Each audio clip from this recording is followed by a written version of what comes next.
Hello and welcome to Starbound's second channel. My name is Gabriel the Bibi Capaldi and I'll be your narrator today. But before we get into today's story, please do check down below that you are subscribed to the channel. It's 100% free and helps us pop up on your feed a bit more often.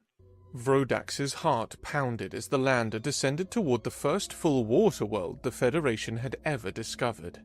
His fingers tightened around the bar behind him, the vehicle's relentless vibrations rattling both his body and his thoughts. Beside him, the human representative, a man named Carlos, stood casually, tapping away at a compact pocket computer. Vrodax was convinced that Carlos had no idea how deadly water worlds could be, or else it would mean he simply wasn't right in the head, and that would be the last thing he wanted in a diplomatic companion. Unlike the human, Vrodax was wearing a full-body protective suit, something the human had refused to wear when he discovered the lander was safer than what the human called airplanes. The silvery fabric of Vrodax's suit clung to his tender frame, and his large, almond-shaped eyes, typical of his species, peered anxiously through the transparent visor of his helmet, their green depths reflecting the light of the control panel. His fingers, jointed twice where humans had only one knuckle, gripped the safety bar with increasing tension. The lander itself was not spacious, a sleek, egg-shaped craft with extendable landing legs designed to accommodate various terrains. Its interior was largely empty but functional, with two seats that neither of them were using, a bank of scientific equipment, and several storage compartments containing emergency supplies. The craft's skin was composed of sophisticated alloy, capable of withstanding extreme temperature and pressures, which did little to comfort Vrodax as the gentle impact announced their arrival to the surface. "We've landed," Carlos announced, not even looking up from his device. His voice had the confidence of someone commenting on pleasant weather, not the completion of a descent onto what Vrodax considered a death world.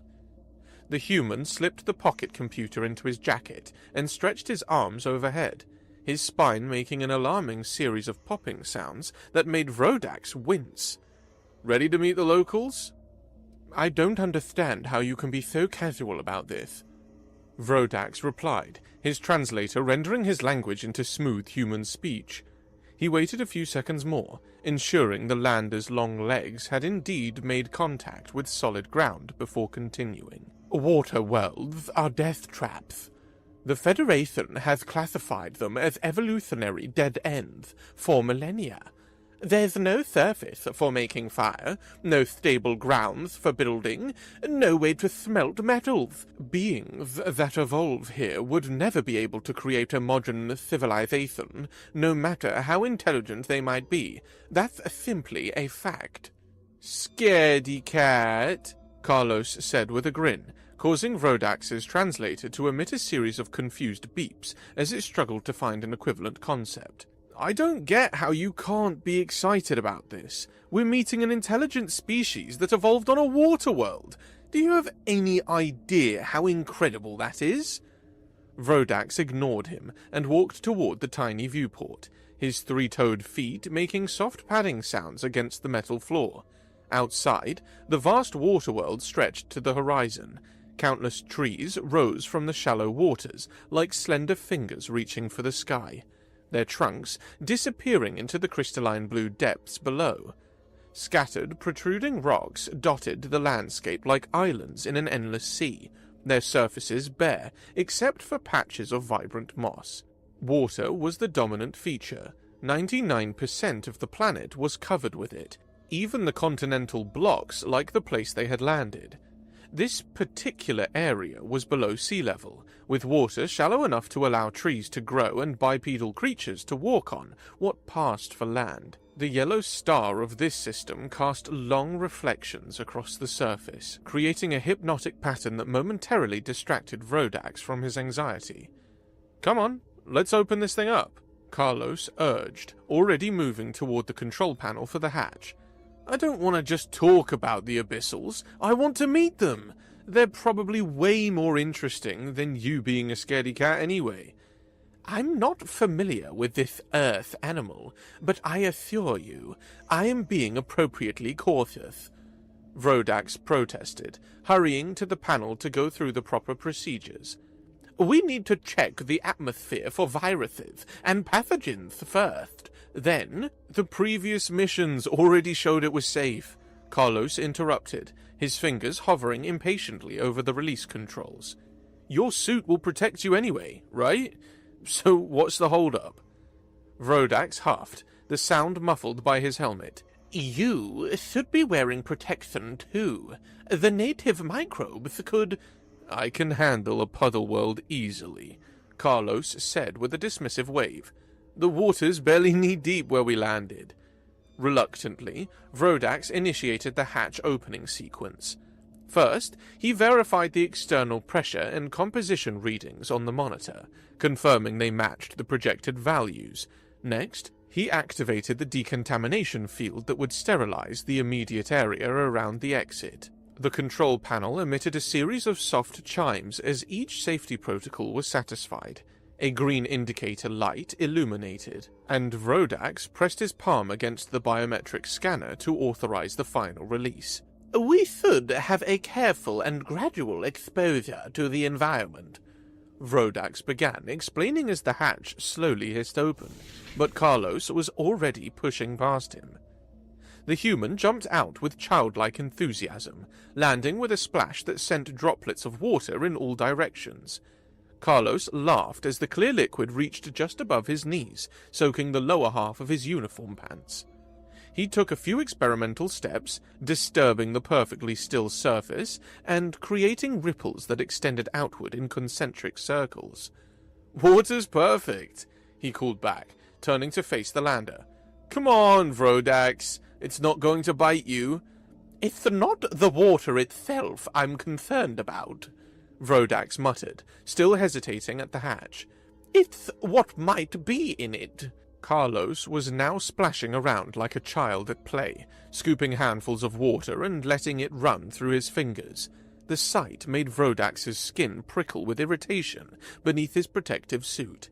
This was a diplomatic mission, not a recreational outing, and the human's behavior was entirely unprofessional. "The Federation sent us here to establish a friendly relationship with the natives," Vrodax said sternly, still safely inside the lander. "This isn't our first contact with them. 3 previous teams have failed to convince the Abyssals that they need to be uplifted, that they should accept the technology we're offering." Carlos paused in his water play, looking up with interest. "Failed? Were they hostile?" "No, not violent," Vrodax admitted.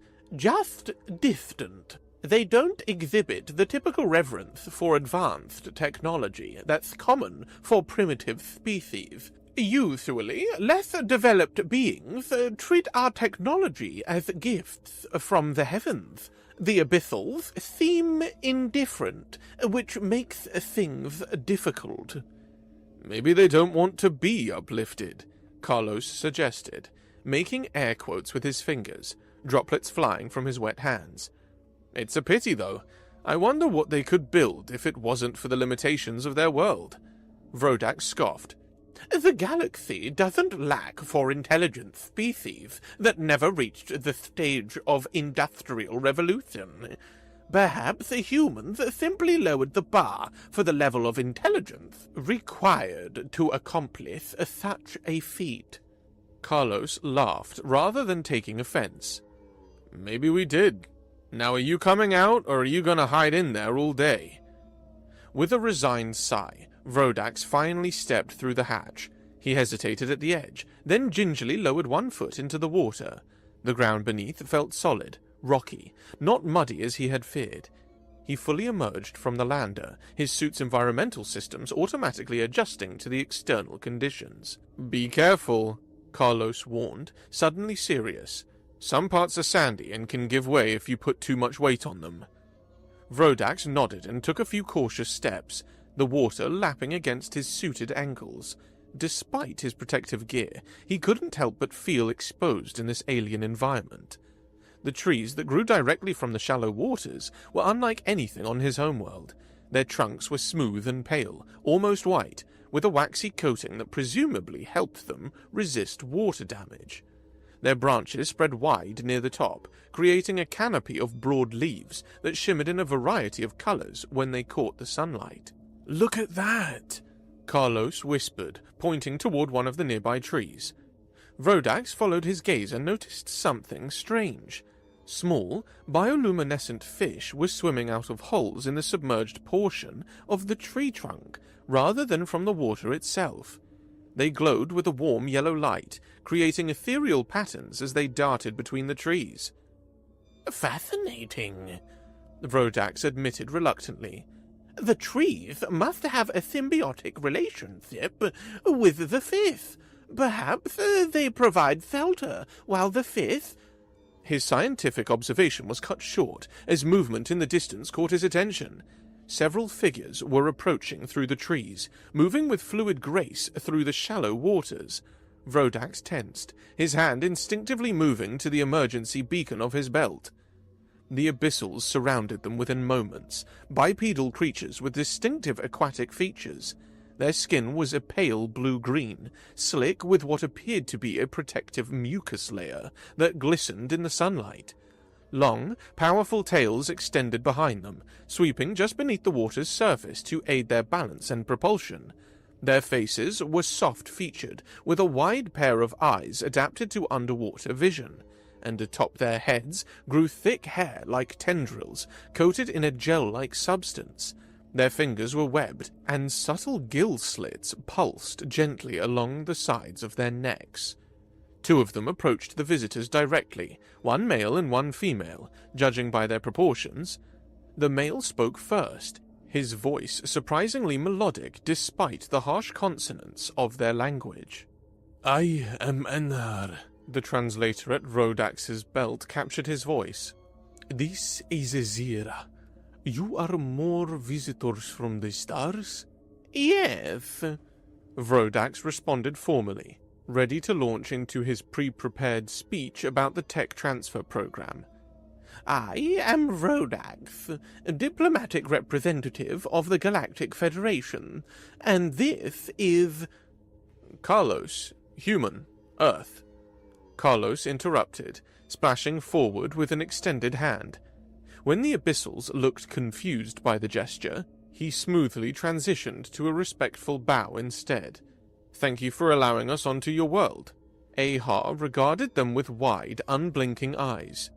"Why have you returned? The others before you were told we do not desire your devices."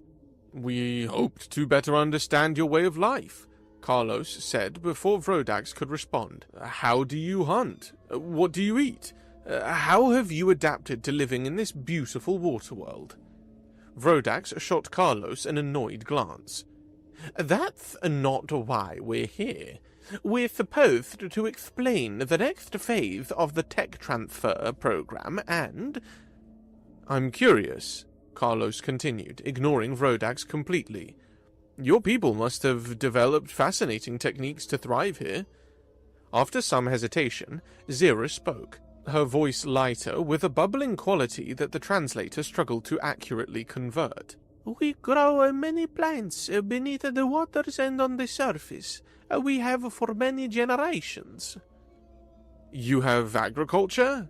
Carlos asked, genuinely impressed. "We tend the water gardens," Ahar confirmed. "We also know numbers and counting. We have measured our world. It is round like a bubble and very large." "You've calculated the circumference of your planet?" Carlos's eyes widened. "That's remarkable!" Vrodax couldn't hide his surprise either. Such mathematical understanding was unexpected from a species without written language or advanced tools. "Would you show us your homes?" Carlos asked eagerly. "And your farms. I'd love to see how you've adapted agriculture to work underwater." The abyssals exchanged looks, communicating silently in a way that reminded Vrodax of how his own species sometimes shared chemical signals to convey complex emotions. "You may see," Zira finally said, Follow Ash. As they began walking through the shallow waters, Vrodax found himself grudgingly impressed by the landscape. The path they followed seemed random to his eyes, but he noticed that the abyssals were carefully navigating areas where the ground remained solid beneath the water. Occasionally, one would gesture to them to avoid a particular spot, indicating softer, sandier terrain that might not support their weight. After about 20 minutes of walking, they reached an area where various aquatic plants grew in clearly defined patterns, unmistakably a farm. Rows of what looked like tuberous plants with feathery fronds extended beneath the water's surface, while floating vegetation coiled around clearly artificial structures in designated areas. These are food plants, Ahar explained, reaching below the surface to gently touch one of the submerged crops. They grow all year, no seasons of hunger. Do you eat meat as well? Carlos asked, crouching down to examine the water agriculture more closely. Yes. Zira nodded. We swim the trench to catch a fish, and many kinds, some dangerous. They continued on, eventually reaching a settlement of structures built directly in and above the water. The homes were constructed primarily of wood, with roofs made from tightly woven water-resistant plant fibers. Some buildings were partially submerged, with underwater entrances as well as above-water access points. The wood showed no signs of rot, despite constant water exposure. How do you keep the wood from decaying? Vrodax asked, genuinely curious despite himself. Special oils from deep-water trees, Ahar explained. We soak the wood for many days before building. Vrodax nodded, making mental notes. Perhaps the abyssals weren't as primitive as previous reports had indicated. Their technological development might be limited by their environment, but their problem-solving abilities were clearly sophisticated. Would you go away if we show you how we hunt? Zira offered, gesturing toward the deeper waters visible beyond a line of trees. Vrodax instinctively recoiled at the thought of venturing into deeper water, but Carlos was already nodding enthusiastically. Damn, they don't want us here, but I think we should accept, Carlos said quietly to Vrodax. If we want to earn their trust, we need to show interest in their way of life. Fine, Vrodax conceded, though privately he thought that swimming in deep waters filled with unknown predators was the height of foolishness. Still, the diplomatic mission came first, and if witnessing their hunting methods would help establish rapport, he would endure it, from a safe distance, of course. The path to the deeper waters took them past more homes and eventually to what appeared to be the edge of the settlement. The water gradually deepened as they walked, rising from Vrodax's ankles to his knees. He noticed with satisfaction that it was now reaching Carlos's waist. I suppose you regret not taking the suit now, Vrodax commented, unable to resist a small measure of vindication. Things must be getting a bit scary for you. Carlos dismissed the concern with a wave. This is nothing. As long as it's not raining and the water isn't agitated, this world isn't that bad. At least it's clear enough to see where we're stepping. Vrodax had to admit that was true. The water was remarkably transparent, allowing them to see the rocky bottom several meters below in some places. Small aquatic creatures occasionally darted past their legs, but nothing large enough to cause concern so far. After another 10 minutes of walking, they reached a single protruding rock that rose about a meter above the water's surface. Ahar stopped beside it and pointed beyond. Behind this rock, water is deep, he explained. To catch a fish, we must swim and dive. This is where we hunt. Vrodax peered cautiously past the rock. Sure enough, the bottom dropped away suddenly, creating what appeared to be an underwater cliff. The water turned from clear light blue to a deeper, more ominous navy. His anxiety returned in full force. This is where Greycar waits, Zira said, a note of what sounded like affection in her voice. Greycar? Carlos asked. In answer, Zira made a series of clicking sounds with her tongue. For a moment, nothing happened. Then the surface of the deep water began to ripple, and something massive moved beneath it. Vrodax took an involuntary step backward, as a creature that resembled an enormous water snake surfaced partially. Its head alone, nearly 2 meters long. Its skin was a mottled pattern of blues and greens, and 4 eyes, 2 large ones on the front of its face and 2 smaller ones on the sides, blinked at them curiously. "This is Grakar," Ahar said proudly. "We ride them to travel and to hunt fish." "You ride that thing?" Vrodax couldn't keep the horror from his voice. "How do you control it?" Carlos asked, seemingly unfazed by the massive predator. "And how exactly do you catch fish with its help?" Zira smiled, revealing teeth that were slightly sharper than they had initially appeared. "I will show you." Before either visitor could respond, she began removing most of her coverings, keeping only a minimal wrap around her torso and hips. Without hesitation, she dove into the deep water next to the creature, disappearing completely for a moment before resurfacing alongside it. With impressive ease, she pulled herself onto the Greycar's back, gripping special ridges that Vrodax now noticed running along its spine. She made another clicking sound, and the creature responded immediately, accelerating forward with startling speed. The pair cut through the water's surface, sending spray flying in their wake. The Greycar's powerful body undulated beneath her, propelling them in a wide arc around the shallow area where the others stood watching. "From here, it looks like she's riding a jet ski," Carlos commented with a grin. Vrodax's translator failed to find an equivalent term, but he was too mesmerized by the display to ask for clarification. Suddenly, without warning, both Zira and the Grakar submerged completely, leaving only ripples to mark where they had been. "Grakar knows how to find a fish," Ahar explained, pointing toward the deeper waters. "It will take Zira 2 of them." Seconds stretched into minutes. 1 minute passed, then 2. Vrodax began to grow concerned, but Ahar seemed completely at ease, watching the water with patient expectation. Just as Vrodax was about to suggest sending some kind of search party, the water erupted as the Grakar resurfaced with Zira still mounted on its back. In her hands, she triumphantly held a large white fish, still writhing in her grip. Carlos applauded spontaneously, genuine admiration on his face. Vrodax was impressed too, though for different reasons. He thought the Abyssal was either extraordinarily brave or completely mad to dive into predator-filled waters like that. Zira guided the Grakar back to the shallows and slipped off its back, patting it affectionately before it retreated to deeper water.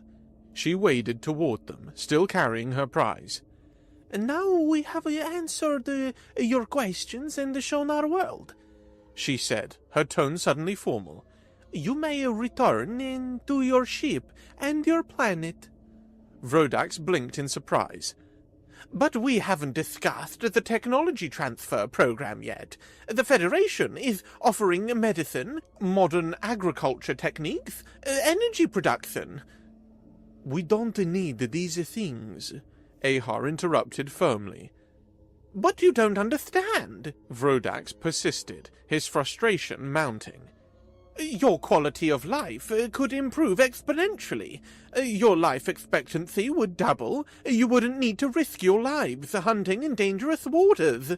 We have lived for many generations without your help," Zira countered, still holding the fish. "Our ways are sufficient." Vrodax's patient, already stretched thin by the stress of the water world, finally snapped. "You're primitive! You don't even have fire!" The atmosphere changed instantly. The Abyssal's postures stiffened, and several others who had been watching from a distance moved closer, gripping spears that Vrodax hadn't noticed before. We have survived without your glowing hot thing for countless seasons, Ahar said coldly. We do not need it or want it. Return to your planet. Carlos stepped forward quickly, hands raised in a placating gesture. There's nothing wrong with not wanting technology or joining the Federation, he said, shooting a glare at Vrodax that made him flinch. My colleague was wrong to call you primitives. We apologize for the insult. The Abyssals remained tense, their spears still ready. Carlos took another careful step toward them. Listen, he said, his voice taking on an earnest quality that Vrodax hadn't heard before. The universe out there is scary and unfriendly. Right now, the Federation is a force for good, offering protection and technology freely, but nothing in life is permanent. Nothing good comes from being weak when there are stronger powers around you. Carlos gestured to the technology on his belt. The tech being offered now might one day be the difference between being treated as slaves or as equals by some other spacefaring species. I'm not saying you need to change your way of life, just that having options is better than having none. Vrodax watched in surprise as Carlos spoke. The human's approach was completely different from the Federation's standard diplomatic script, less condescending, more straightforward. He noted how Carlos never lost patience, never showed frustration, even when faced with what Vrodax considered stubborn resistance. The Abyssals looked at each other, then huddled together a short distance away, speaking in low voices that the translator couldn't pick up. After several minutes of intense discussion, they returned. We understand your reasoning, Ahar said slowly, but we cannot trust you. In our tribe, those who cannot catch a fish are not seen as equals. They are not worthy of trust. Vrodax couldn't contain himself. That's not just primitive, that's... Carlos clapped a hand over Vrodax's mouth, silencing him mid-insult. For a small human, his grip was surprisingly strong. When he was certain Vrodax couldn't continue, he released him and turned back to the Abyssals. A tense silence fell over the group. The Abyssals waited, spears still ready. Vrodax fought to control his temper, and Carlos stared at the Abyssals with an expression of intense concentration, as if coming to an important decision. Finally, he spoke, his voice calm but resolute. What if I caught a fish myself? Would you hear me then? The Abyssals exchanged startled looks. Ahar's brow furrowed. You? He asked skeptically. You would enter the deep waters? Carlos nodded. I would. Vrodax grabbed Carlos's arm. Are you insane? You can't go in there. You don't have protective gear. You don't know what's in those waters. You don't. I can swim, Carlos said simply, already removing his jacket. And I need to do this. Zira stepped forward, her head tilted curiously. If you succeed, if you catch a fish, we will listen to what you have to say. Then it's a deal, Carlos said, kicking off his boots. Vrodax watched in horrified disbelief as the human continued to strip down to a minimal layer of clothing. This wasn't procedure. This wasn't protocol. This was madness. Carlos, he hissed urgently, Federation diplomatic code strictly prohibits... I'm not just representing the Federation, Carlos reminded him with a wink. I'm a human, and sometimes humans have to do things differently. With that, he waded past the protruding rock toward the edge of the underwater cliff, where the water darkened with depth. The Abyssals watched in silence, their expressions unreadable. Vrodax held his breath, certain he was about to witness the death of his diplomatic companion. Carlos turned back once, flashing a confident smile that did nothing to ease Vrodax's anxiety. Don't worry, he called. Humans have been swimming since before we could walk. Carlos locked eyes with Vrodax for a moment, his expression shifting from confidence to determination. Then he turned and dove into the deep water with a clean motion that surprised everyone watching. The surface rippled and settled as Carlos disappeared beneath it. Vrodax held his breath, counting the seconds. When Carlos resurfaced, he looked around, then attempted the same clicking sound Zira had made. The sound came out wrong, too high-pitched. Nothing happened. He tried again, altering the rhythm. Still nothing. After the third failed attempt, several of the abyssals began to chuckle, the sound like bubbling water through their translators. Vrodax was ready to point out how foolish this entire endeavor had been when Carlos did something unexpected. Instead of showing frustration or embarrassment, he simply turned to Zira with an earnest expression. "I'm doing it wrong," he stated flatly. "Would you show me how it's done, properly?" The directness of the request seemed to catch the abyssals off guard. They exchanged glances, clearly surprised by Carlos's straightforward approach. Vrodax found himself equally surprised. Most diplomats would have retreated after such a failure to save face. After a moment of silent communication, Ahar nodded once. "Zira will show you, once. That is all you will get." Carlos nodded gratefully, then waded closer to where Zira stood at the water's edge. She demonstrated the clicking sound again, slower this time, showing how her tongue needed to press against the roof of her mouth in a specific pattern. Carlos mimicked her, adjusting his technique with each attempt while she pointed out the differences. The next few minutes passed in tense silence for Vrodax. He could see Carlos and Zira swimming a short distance away, their heads barely visible above the water as they communicated. He couldn't hear what they were saying, both because of the distance and because the other abyssals kept staring at him with unnerving intensity, their spears still held ready. Every movement he made was tracked with suspicious eyes, keeping him rooted in place and deeply uncomfortable. He noticed that Zira was gesturing beneath the water, likely explaining something about the Grakar's behavior or anatomy. Carlos nodded frequently, occasionally asking questions that Vrodax couldn't hear. The abyssals watching this exchange seemed as surprised as Vrodax by the human's willingness to learn. When Carlos finally swam back to the edge of the deep water, he took a deep breath and tried again. This time, his clicking had a different quality, deeper, more resonant. The water remained still for several seconds, and Vrodax thought it had failed again. Then the surface churned as the massive Grakar emerged, its four eyes blinking curiously at Carlos. It was a different one than before, slightly smaller, with a more bluish tint to its skin. Carlos hesitated for only a moment before swimming toward the creature. Following what he'd seen Zira do, he positioned himself alongside the Grakar, then pulled himself onto its back with considerably less grace than the abyssal had shown. He wobbled, nearly slipping off twice before finding a secure hold on the ridges along its spine.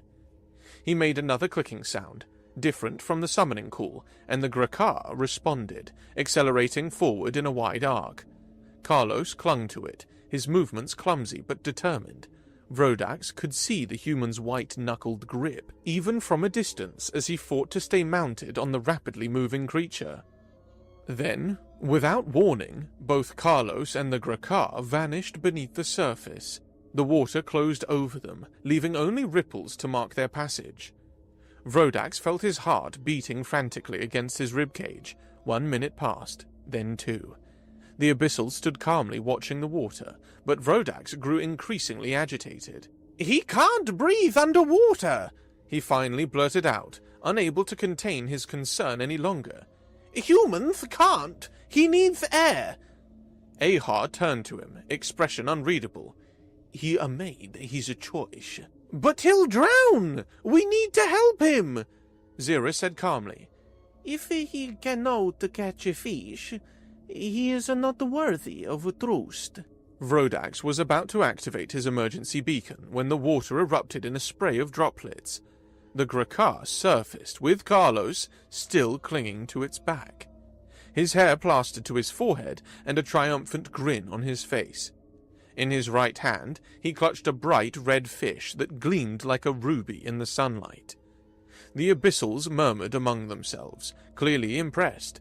Carlos guided the Grakar back to the shallows, sliding off its back with a splash. He patted the creature's flank appreciatively, before it retreated to deeper waters. "Got one," he announced, holding up the fish as he waded toward them. Zira approached, taking the fish from him to inspect it closely. "Redfin spikefish," she declared, genuine surprise in her voice. "Rare, deep swimmer." Carlos chuckled, shaking water from his hair.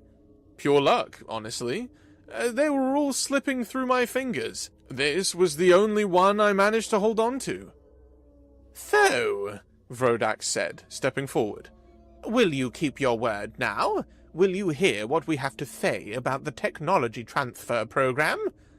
Ahar and Zira exchanged a look before Ahar responded. "Tonight, we will hear what this one has to say." He pointed at Carlos. "You are not invited." "What?" Vrodax sputtered. "I'm the official representative of the Federation. You can't." "This one proved himself. You did not," Zira said firmly. Carlos placed a restraining hand on Vrodax's arm. "It's okay," he said quietly. "I'll handle it." Hours passed, and Vrodax found himself alone in the lander, staring out through the tiny viewport at the darkening landscape. Night had fallen, but there were no signs of artificial light anywhere. No fires, no lamps, nothing to indicate where the abyssal settlement was or what might be happening there. He wondered what Carlos was doing now, and how negotiations might be progressing. The human had been gone for hours, far longer than Vrodax had expected. Perhaps he had climbed one of the trees or rocks to stay dry, as he had done earlier in the evening when the water level had seemed to rise slightly, with what must have been a tide of some sort.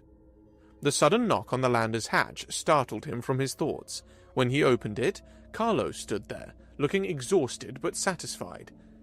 "You're back," Vrodax said, relief evident in his voice despite his attempt to sound professional. "What happened? Why did it take so—" "We have a deal," Carlos interrupted, stepping into the lander. Water dripped from his clothes, creating small puddles on the metal floor. "The Abyssals will accept selected technology transfers, medical equipment, water purification systems, and educational materials about other species." That's excellent," Vrodax admitted, surprised. "And what did we have to concede?" "I'll be the one returning for each class and tech transfer," Carlos said. "No other Federation representatives. Just me." Vrodax found he didn't dislike this arrangement. It meant he wouldn't have to return to this watery death trap. Their mission was, technically, a success. The Federation had gained a foothold with the Abyssals, which was more than the previous 3 expeditions had accomplished. As they prepared the lander for departure, Vrodax couldn't contain his curiosity any longer. "What did you do with them all this time?" Carlos smiled, beginning the pre-flight sequence. "We talked, shared the fish I caught. They eat it raw, by the way. I also figured they've also discovered fermentation, so we shared a drink." He winked. "Don't worry, I made sure to stay sober enough to help fly us home, though you're handling most of the ship's functions anyway." As the lander lifted off from the waterworld, Vrodax reflected on what he had learned during this strange day. The Federation's assumptions about waterworlds being evolutionary dead ends might need revision. The Abyssals had adapted brilliantly to their environment, developing agriculture, mathematics, and even a form of animal domestication without fire or metallurgy. But perhaps more surprising was what he had learned about humans. Carlos's willingness to risk his safety and to learn from those the Federation considered primitive had accomplished what 3 previous diplomatic missions could not. It was an approach Vrodax would have never considered, and perhaps that was why it had worked.